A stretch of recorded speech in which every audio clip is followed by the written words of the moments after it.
আমরা এমন একটা দেশের মানুষ, একজনের ঘরের চালের পানি আরেকজনের জায়গায় পড়লে ঝগড়া হয় ঘন্টার পর ঘন্টা, বছর পর বছর এই ঝগড়ার সমাধান হয় না।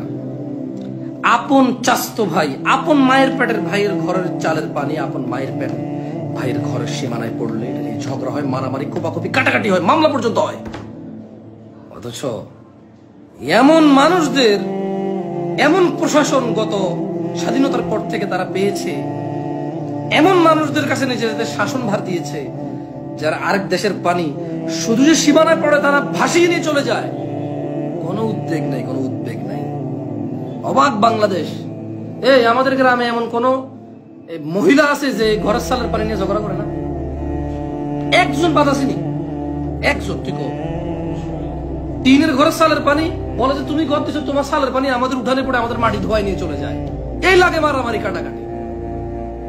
বলো যে তুমি এখান থেকে পথ রাখো নাই, তুমি গদ দেওয়ার সময় সীমানা করে গদ দিছো, এখন তোমার বৃষ্টির পানি যাওয়ার জন্য তোমার জায়গা রাখো না কেন? ঝগড়া, মারামারি।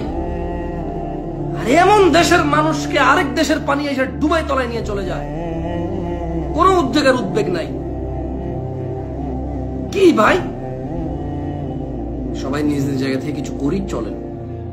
আগে আপাতত ওদেরকে উদ্ধার করার কাজ করি আমরা, কারণ এখন যে ত্রাণ নিয়ে যাবো বা যাবেন এটাও কঠিন, তারপর আমরা চেষ্টা করবো ইনশাআল্লাহ।